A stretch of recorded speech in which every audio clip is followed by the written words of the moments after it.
talaga siya pwedeng masisi kasi hirap na hirap ang Aurora Gaming ngayon with the way RRQ Hoshi is playing things. Constant pressure onto the mid lane. Nabasag na nga yung mid lane third kaya exposed na yung kanilang jungle. Hinahabol na ngayon si Dairen ni Tienzi. Nandun na nga din yung Heartguard. Kinasa ng maaga pero this as a signal for RRQ to back off at hintayin na lang ma-expend yung Heartguard. Ganda ng basa dito ng RRQ, no? Inubos nila muna yung Heartguard. Actually, pwedeng maging round 2 ito. Pero may kita na, ayan na. Ito na yung round 2. Idok, nagamit yung kanyang position. Ay! Wait lang! Conceal and Flicker, sabay Sige Boom. Sinasaktuhan din yung pinakahuling sapak ng Jeet Kune Do with that Flicker. Pero alam nila yun, ha? Wala nang Flicker for the next 120 seconds. Itong si Sige Boom. Pero kiklear lang muna ni Lunar yung wave. Pero di ata nila ay, yun, buti na lang. Naubusan ng wave dito si Toy. Naubusan pero unti-unti na rin yung babagsak. Napa-explain ni... Ay! Napagamit ng retry. Tumama din yung SOD. Pero Toy, hindi din naman mag-a-asem at hindi niya ikakasa ito. Pinapalayo lang talaga yung Aurora Gaming. And now as we look at the gold lead, 6.3k ang kalamangan niya ng RRQ Hoshi. 7-1 kill scoreboard as we approach the 9-minute mark. So far, walang mahanap na anggulo yung Aurora Gaming, and they even said that, the panel said it themselves na kulang din sa crowd control ang Aurora Gaming ngayon. Halos wala kang maaasahan from Apex 47 for those out of nowhere plays. Heartguard lang talaga yung magagawa niya ngayon. Pag-ibig lang ang may bibigay niya. Ay naku, wala yan ng pag-ibig. Minsan talaga masakit ang pag-ibig. At ang RRQ ay napatumba itong si Lunar. Apex 47 ay namataan na dito. River manipulation para kay Apex na ibibigay dito ni Rins. Si TNC, pipilitin niya kunin yung kanyang purple buff. Yes sir, nakuha niya pero nagamit yung Heartguard. Kung sino yung bibitawan din dito ng Idok, nasipa na. Ngayon go ata ang RRQ. Yun ang magiging call nila. Sinabayan pa nga ng Bravest Fighter kaya naman na first down kaagad itong si TNC. Si Rosa ang sunod doon at pinakain kay Toy. 10-1 start, 6.9k gold lead and clear Lord take ito para sa kaharian. Aurora Gaming, nandun na naman yung attempt eh. As soon as the Heartguard was casted, on the go sila. Pero RRQ Hoshi sabi nila, hindi na namin iintayin ma-expend yung Heartguard. Pre, kaya namin sabayan eh. Isang magandang sipa ni Idok, paired up with the Bravest Fighter, walang galawan para kay TNZ. Ayan ang ganda na sipa eh. Tapos nag-turn dito ang RRQ. Sabi na, sige, wag niyo muna pansinin yung Lord. Kuha lang tayo ng hero.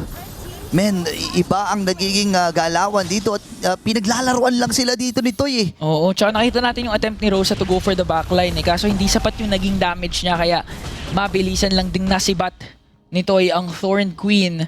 Kaya naman Aurora Gaming's looking at an 8.3k gold deficit. Ngayon lang ata nila naranasan to. Tsaka ngayon lang naranasan ni TNZ na wala siyang kill at all or assist the whole game with the Uranus jungle. So far, maagang pag-pick up niya doon sa Lord para hindi magsabay-sabay yung mga minion waves. Pero kakailanganin din siya later on for the base defense dahil nandyan din naman si Dairen para agapan yung TNZ problem. Men, baka sabi ng RRQ dito, baka nakakalimutan nyo. Rico po. Rico nakikipagsabay. Doon sa may patang iba pa, may nagaganap pa. Heartguard ay napindot na rin. Si Rosa ay medyo tumawid. Bibit-bit si Susujin. Gugulong-gulong. Pero makakatakas itong si Rosa. Again, ito na yung next na wave na pulutong ng mga minions na meron sila. Going back dun sa gusto kong sabihin, baka nakakalimutan nyo, sabi ng RRQ, kami ang defending champion sa NPNID pero nakipagsabayan na si Lunar. Lunar pumasok daw with Electrifano blow, pati na rin yung sipa ni Idok. Makakatakas naman sila pareho ng buhay pero sabi ni Toy gusto lang naman niya kunin yung Torres sa taas at makuha niya ito nang walang nababawasan for RRQ. Grabe yung dalawa to. Di pa rin tapos yung dalawa. Di pa rin tapos to. Di pa rin tapos yung si Nene.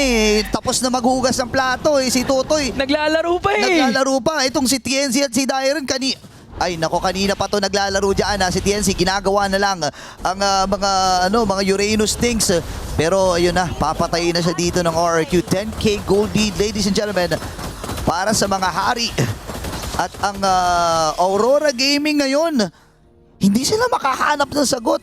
And literal na delay is the name of the game for Aurora Gaming doon. TNZ, na-delay naman niya kahit papaano yung mga minions. But again, mahirap din talagang iwasan ang inevitable for Aurora. 10.3k gold lead nila. Pag na yung RWM, Rosa na paggamit na nga doon ng Crimson Beacon at mababasag na ang inhibitor sa baba. Susunod na rin yung doon sa gitna pero na-clear out pa rin ni Lunar yung minions. Grabe yung mga hari. Pinapatunayan nila na hindi totoo ang mga sabi-sabi na sila ay local kings. Oo. Medyo mabigat ang mga nabitawan na yon at gusto nilang ipamalas ngayon sa EWC, sa MSC na hindi ganun at hindi totoo yon. Tsaka pinapatunayan din ni Sutsujin na pag-usapang assassin utility. Utility Lista nyo ako junglers. dyan. Lista nyo ako dyan. Mas magaling daw ako sa'yo, Tienzi. Ay! Yan yung gusto ipakita ni Sutsujin. Sigurado ako na sabi niya yun kahit hindi natin konfirmado kung paano siya sumagot sa mga interview. Baka hindi mo siya masisisi kasi napakaganda ng performance niya ngayon.